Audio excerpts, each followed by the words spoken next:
In the summer of 2000, I led a federal investigation in northern Michigan that uncovered evidence so disturbing, so far outside the boundaries of known biology, that every document, every photograph, every physical sample was immediately classified. We found a den. Inside that den were remains that challenged everything we understood about predators in North America.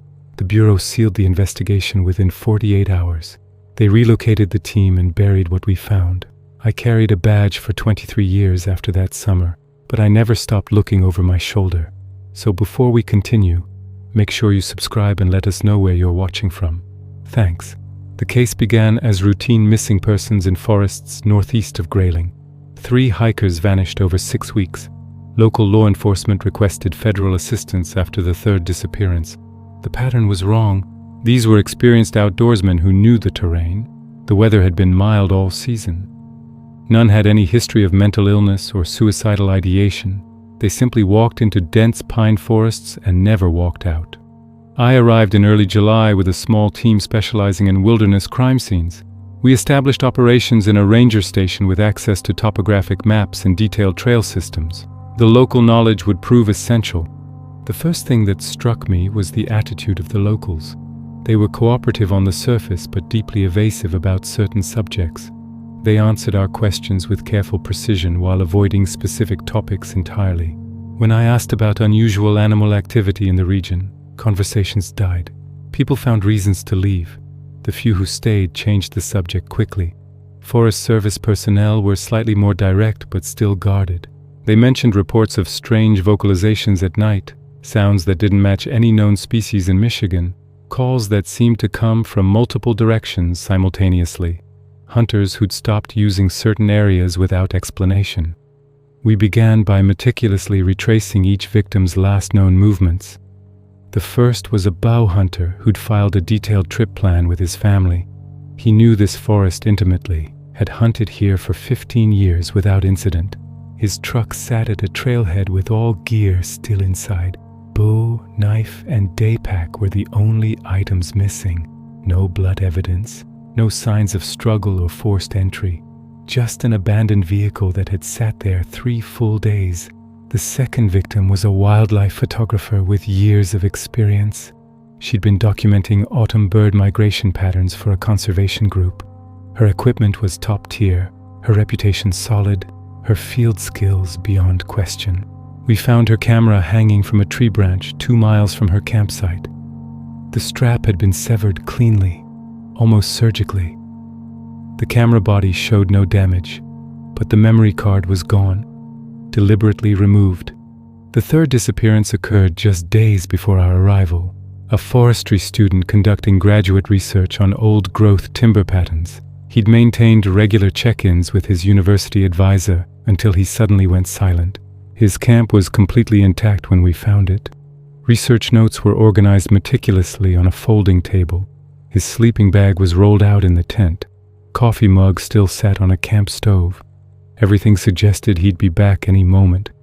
Only he and his small field notebook were missing. What we found instead changed everything. Deep impressions in the soft soil around his tent. Tracks that measured 13 inches long with clear anatomical detail. The prints showed 5 distinct toe marks. Claw impressions extended 2 full inches beyond the toes. The depth suggested significant weight distribution. The stride pattern indicated bipedal locomotion with a gait length of nearly 4 feet. I'd worked wilderness crime scenes for 12 years at that point. I'd seen bear tracks, cougar tracks, wolf tracks, every large predator native to North America. These matched nothing in any database or field guide I'd ever encountered. The proportions were fundamentally wrong for human feet. Too wide at the ball, too narrow at the heel. The toe spread was extreme, and those claws suggested active predation rather than omnivorous foraging. We made detailed plaster casts using standard forensic techniques. We photographed from multiple angles with measurement scales. We documented soil conditions and surrounding terrain features. We treated this as potential evidence in a homicide investigation. The track line led away from the camp in a straight path toward deeper forest. No deviation or wandering. Whatever made these prints moved with purpose and direction. The stride remained consistent, suggesting confidence in the terrain. We followed for 3 miles through increasingly dense vegetation. The tracks showed no sign of the maker, tiring or slowing. Then they simply vanished on a stretch of exposed limestone bedrock that offered no purchase for prints. The team spread out in an expanding search pattern. We looked for where the trail might resume on softer ground beyond the rock. Late afternoon sun was angling through the canopy when one of our tracking specialists called out. She'd discovered something at the base of a limestone outcropping. The rock face rose about 40 feet and was pocked with weathering patterns typical of this geology. Small caves and crevices marked the surface at various heights, but one opening near the base was significantly larger than the others, roughly 6 feet high and 3 feet wide at the mouth. The soil immediately surrounding it showed clear evidence of regular traffic. Multiple track impressions overlapped, creating worn paths. The smell reached us before we got within 20 feet of the entrance. It was overwhelming. The heavy, sweet stench of decomposition mixed with something distinctly animal and musky, like a wet dog confined in an enclosed space for weeks. We had portable lights, rope systems, and standard cave exploration equipment as part of our field kit, but Bureau protocol was absolute about confined spaces during active investigations. We couldn't enter without proper backup and tactical support. We established a perimeter using crime scene tape and motion sensors. We positioned 2 agents to maintain visual observation of the cave entrance. Then we radioed for additional personnel and a tactical team from Michigan State Police. Night fell while we waited. The temperature dropped and fog began settling into the low areas. Visibility decreased rapidly. That's when we first heard the vocalizations that would haunt my dreams for years. The sound came from somewhere deeper in the forest. It started as a low, resonant growl that seemed to vibrate through the ground. Then it rose in pitch and volume into something between a howl and a scream. The vocalization carried extraordinary distance. We estimated the source was at least half a mile away based on the clarity, yet the volume suggested lungs and vocal cords of tremendous size and power.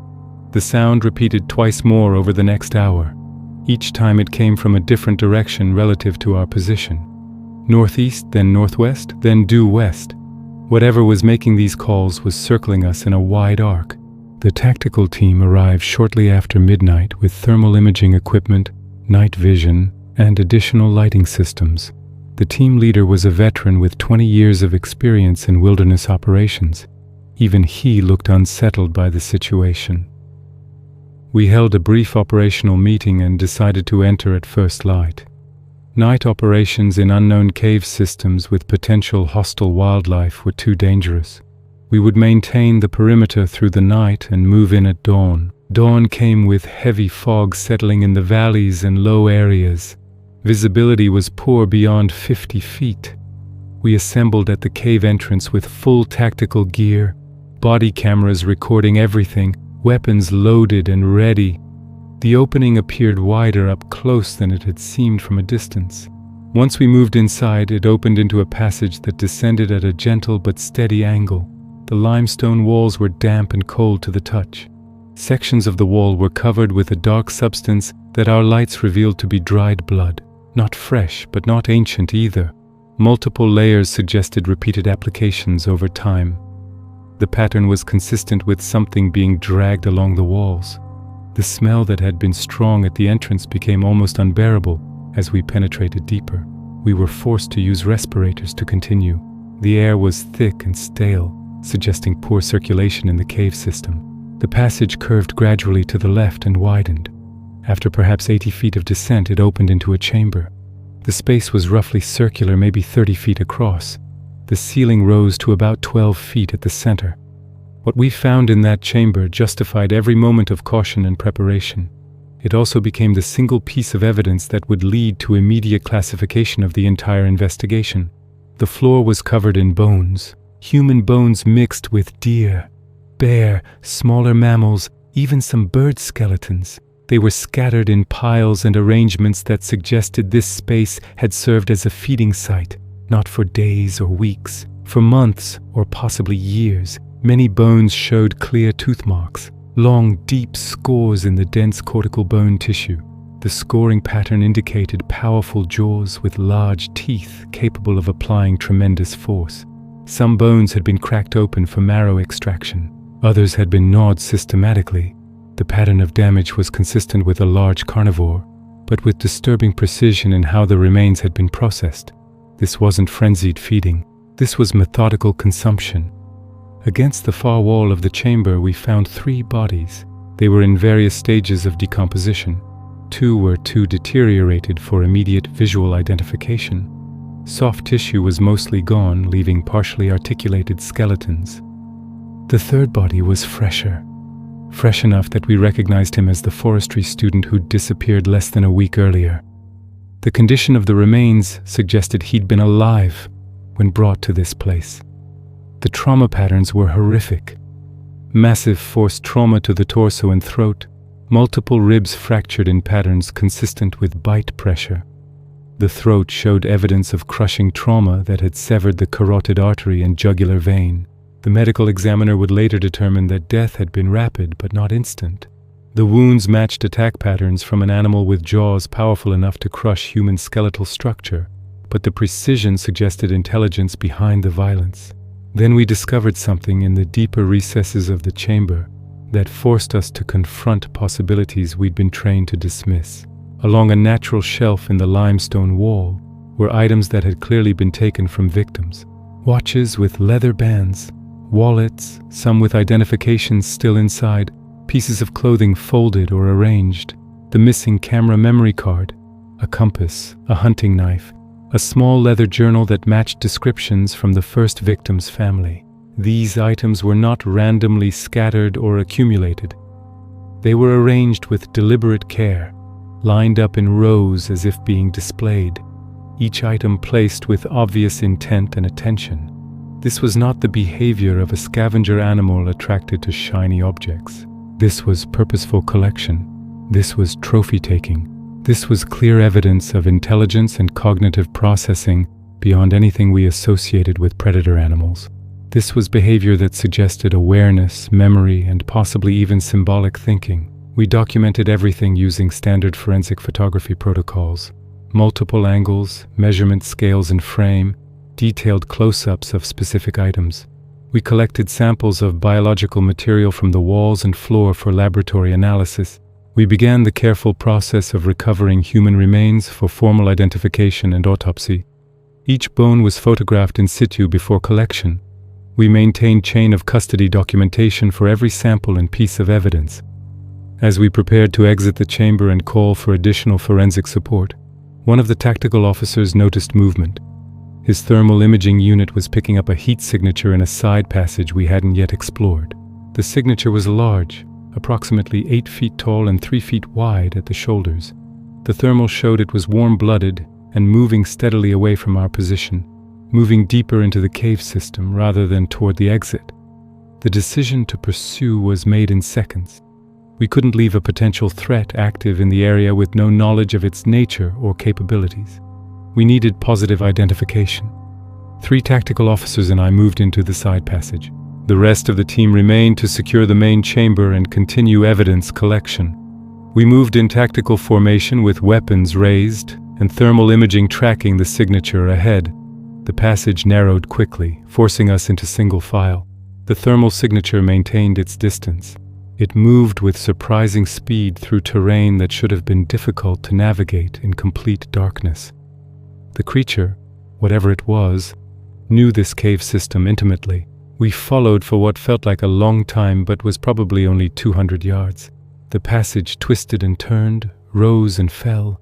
Then it opened suddenly into a second chamber, smaller than the first, maybe 15 feet across. This chamber was completely different in character. The floor was covered in nesting material, fresh pine boughs, moss, leaves, all arranged in a circular depression. The arrangement was deliberate, constructed, maintained. This was not random accumulation, but purposeful bedding. And in that nest, depression, were 3 juveniles. They were significantly smaller than the heat signature we'd been tracking, perhaps 4 feet tall, maybe less, covered entirely in dark fur that looked coarse and thick. Their faces were disturbing, a blend of canine features and something else. Forward-facing eyes that reflected our lights in an amber glow. The eye placement gave them binocular vision like primates. The facial structure showed intelligence behind those eyes. They made sounds when our lights hit them, high-pitched whines and growls that clearly communicated distress. They huddled together in the nest, pressing against each other. Their fear was palpable and somehow deeply unsettling. We had not found just a den or a feeding site. We had found a nursery, an active breeding site for something that by all official accounts should not exist. The implications were staggering. The adult returned before any of us could react or formulate a plan.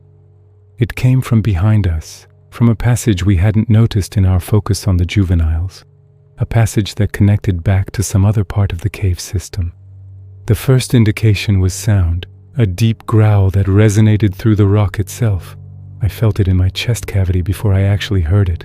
The vibration was that powerful, that deep, that threatening. Then the creature itself appeared in our lights. It was massive in a way that photographs or descriptions cannot adequately convey. Easily 8 feet tall when standing fully upright. The body structure was primarily bipedal, but showed adaptations for quadrupedal movement when needed. The head was elongated with a pronounced snout and powerful jaw. The overall structure was definitely canine, but the skull shape suggested greater cranial capacity than any known canid species. The brain case was proportionally larger, more developed. The eyes were forward-facing, set in the skull like a primate's rather than a typical predator's lateral placement. This gave the creature binocular vision and depth perception, hunting vision, precision vision, intelligent vision. The arms were longer than human proportions. They hung to approximately knee level when the creature stood upright. The hands were remarkable. They showed clear opposable thumb structure, but they also ended in long, curved claws.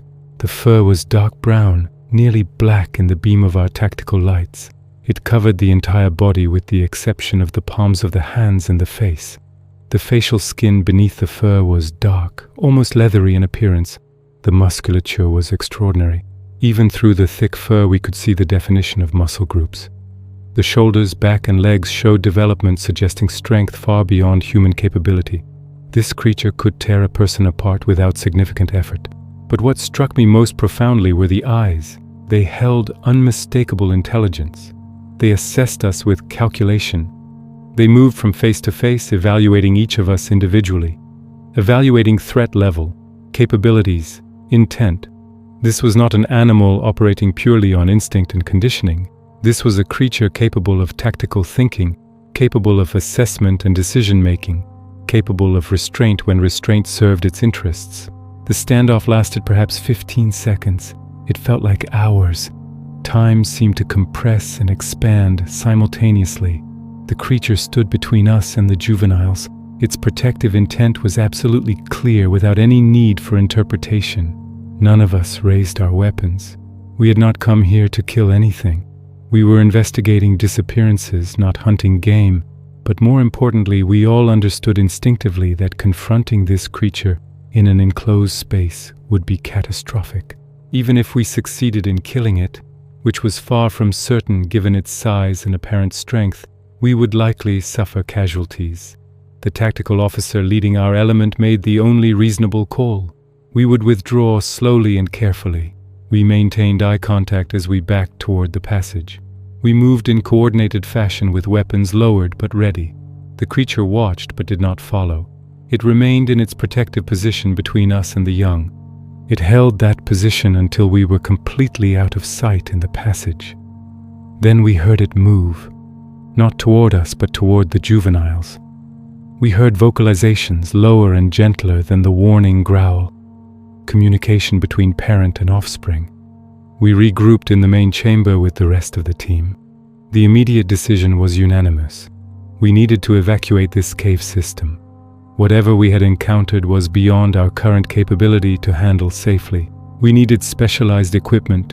We needed expertise in dealing with dangerous wildlife. We needed authority and resources we simply did not possess at the scene.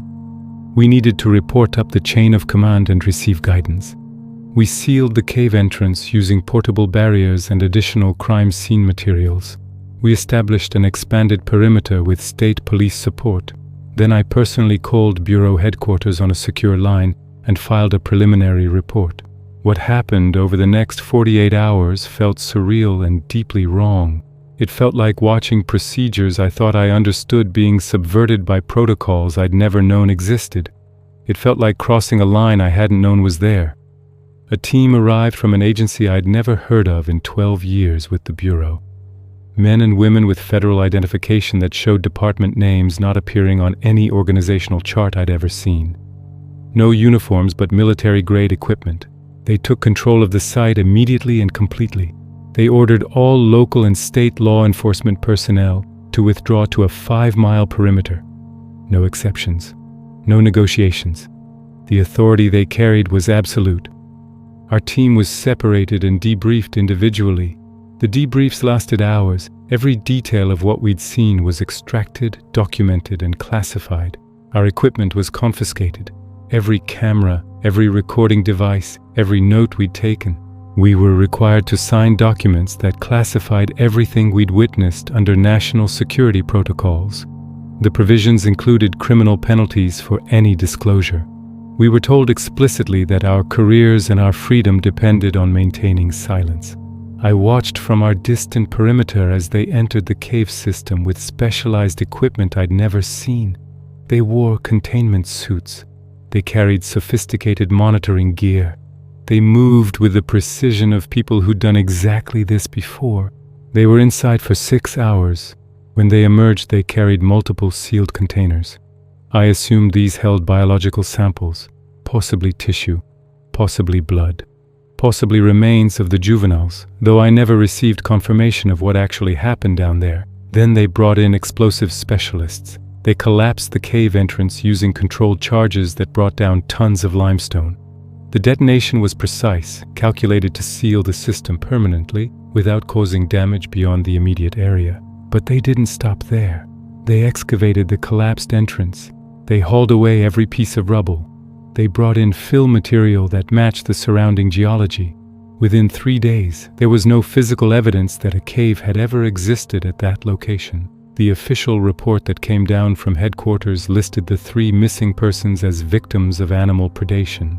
Black bear was cited as the probable cause. The bears had been acting abnormally due to disease or starvation. The remains were identified through DNA analysis and returned to families.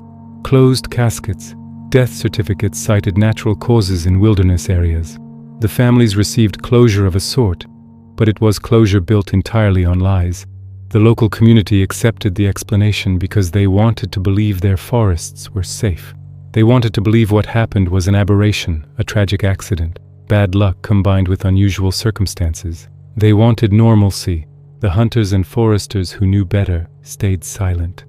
That's what you do when the alternative is acknowledging something that shouldn't exist, when speaking the truth means being labeled crazy or becoming a target for ridicule or worse. I was reassigned to white-collar crime in Detroit within a week of the cave being sealed. My expertise was supposedly needed on a developing fraud case. The rest of my team was scattered across different field offices. Every team member received similar reassignments, cases that had nothing to do with their actual expertise or experience. The message was clear without ever being stated directly. We'd seen something the government had decided the public should never know about. Our careers would continue only if we maintained absolute silence. I complied because I had a wife and 2 children to support. I complied because I had a pension to protect. I complied because part of me understood the reasoning behind the classification. What would actually be gained by revealing that a species of large intelligent predator lived in North American forests? A species capable of killing humans efficiently. A species that apparently did so when its territory was encroached upon. The panic would be immediate and widespread. Hunting seasons would be shut down across multiple states. Hiking trails would be closed indefinitely. Camping areas would be declared off-limits. Rural communities near wilderness areas would demand military intervention and protection. And then what? A war against a species we barely understood? A species living in terrain where they held every conceivable advantage? The creature I saw was physically powerful enough to tear a human apart with minimal effort. It was clearly smart enough to use tools and plan attacks. It was apparently social enough to form family groups and care for young.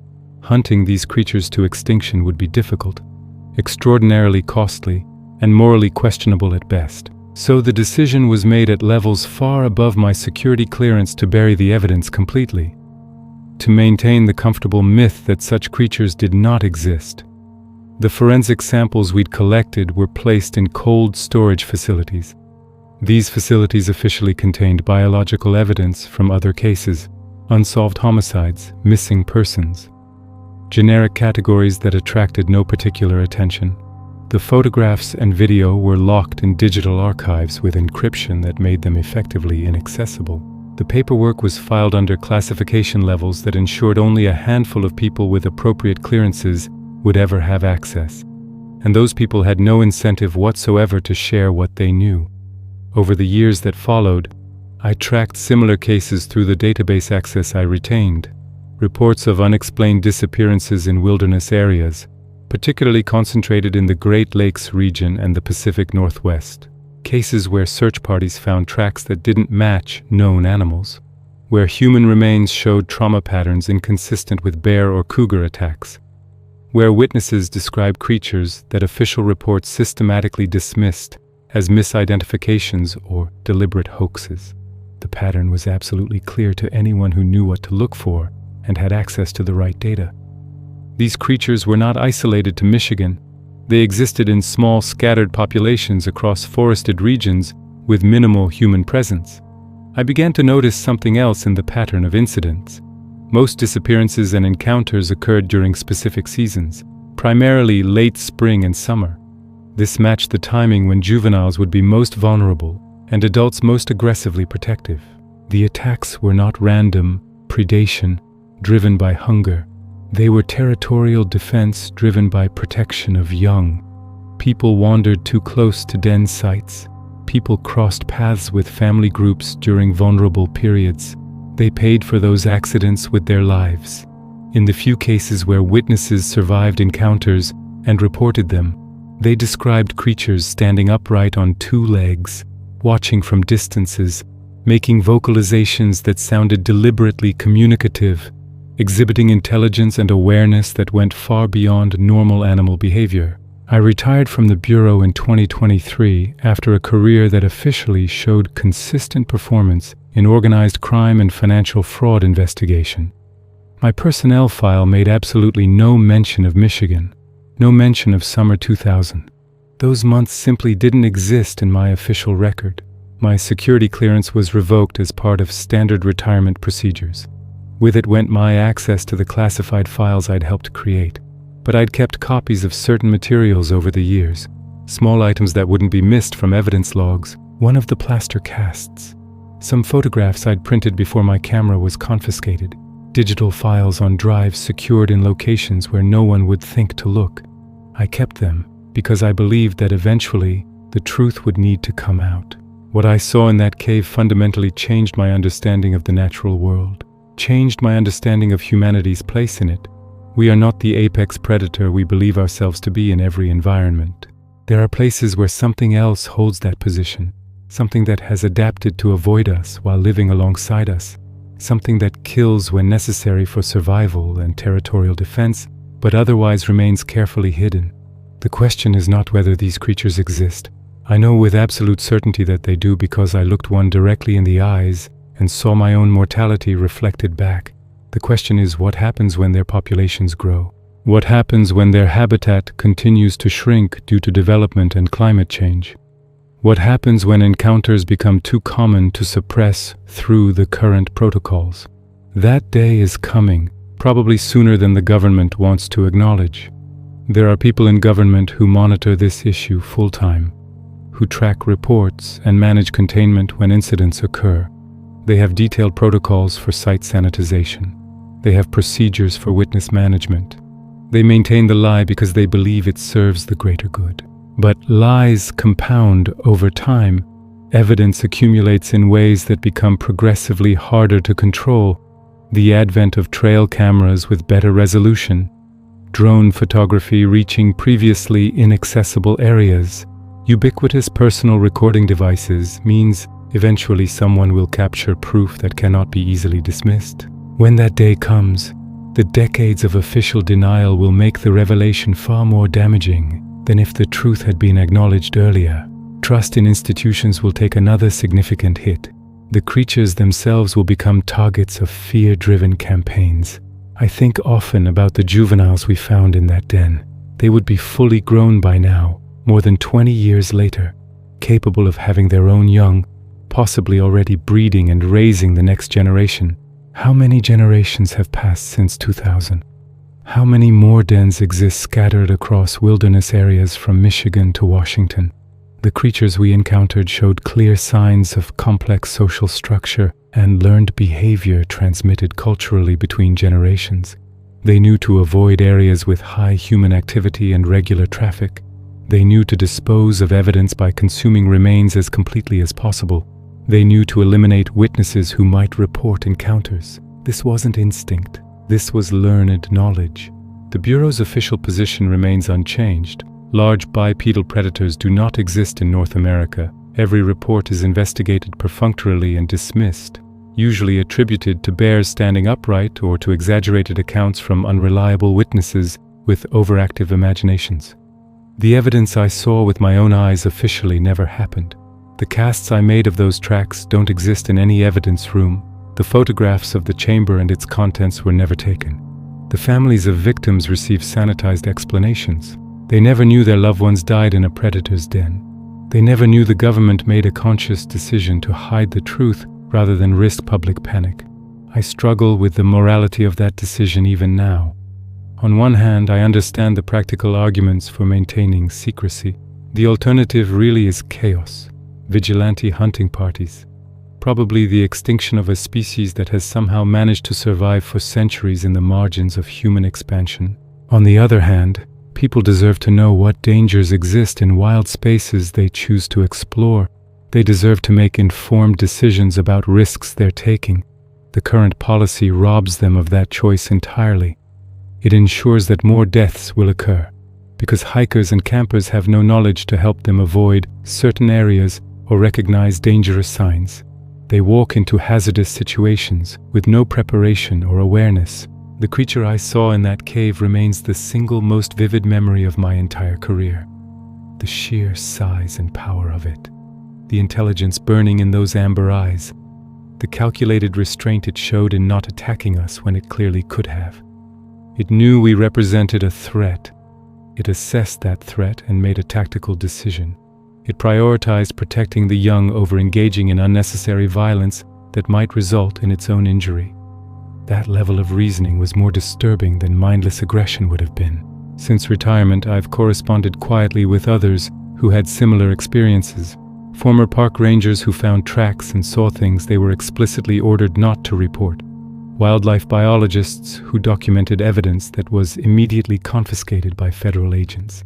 Hunters who survived encounters and were visited afterward by men who convinced them that silence was in everyone's best interest. The network is small and extremely careful.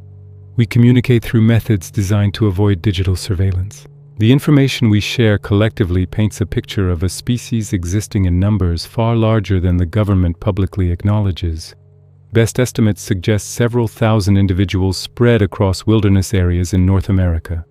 They avoid human contact through sophisticated behavioral adaptations.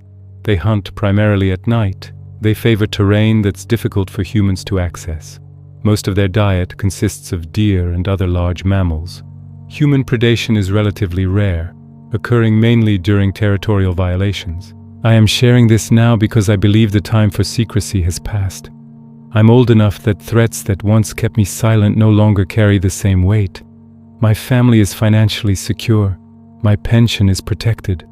Whatever consequences come will fall on me alone. The evidence I preserved will be released through channels that cannot be easily suppressed. People need to know what lives in the forests. Not to create panic, but to foster appropriate respect and caution when venturing into wilderness areas. These creatures are not supernatural. They're not evil. They're simply predators doing what predators do, protecting territory and young. The summer of 2000 showed me the world is larger and stranger than official narratives admit. It showed me that governments choose comfortable lies over difficult truths when they believe the public cannot handle reality. It showed me that some secrets are too important to remain buried forever, regardless of what powerful institutions prefer. The creatures I encountered in that Michigan den are real. They exist. They kill when threatened or when protecting territory. The FBI chose to hide their existence rather than acknowledge it. That choice doesn't change the danger they represent. If you find tracks that don't match known animals, leave immediately. If you hear vocalizations that sound wrong, don't investigate. If you discover areas where deer populations show unusual predation patterns, assume danger and evacuate.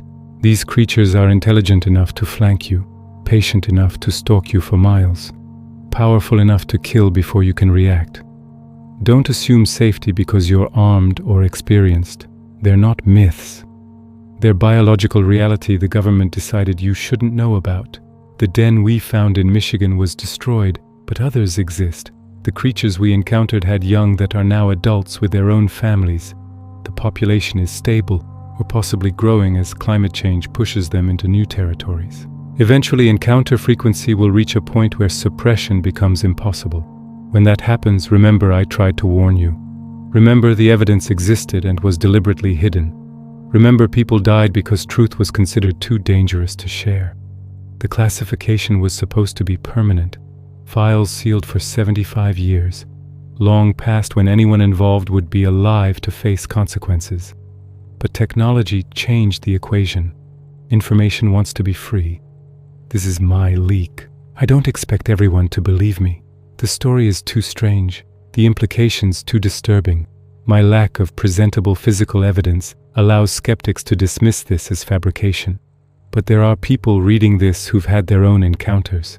To those people I say you're not alone. Your experiences were real. The creatures you saw exist. Official denial says more about institutional cowardice than about the validity of your observations. Trust what you saw. The den is gone, but the creatures remain. They're still hunting, still raising young, still teaching them to avoid humans while staying capable of killing us when we venture too deep. The Bureau knows, the agencies know. They maintain the lie. Silence became complicity. I can't carry that weight anymore. The victims of 2000 deserve better than being remembered as bear attack casualties. They died because they unknowingly encroached on territory claimed long before we built our trails. Respect the forest. Pay attention to signs. If you find evidence of large predators that don't match known species, mark it mentally and leave. Don't investigate. Your safety isn't always their priority despite what officials claim. The FBI found evidence in 2000 that changed how some of us see the natural world. They hid it to maintain order. I was part of that cover-up for 2 decades. Now I'm breaking silence because someone must. Believe what you will. But if you hear wrong howls, find unmatched tracks, or feel watched where you should be alone, trust your instincts. Leave immediately. For more interesting stories like this, consider subscribing.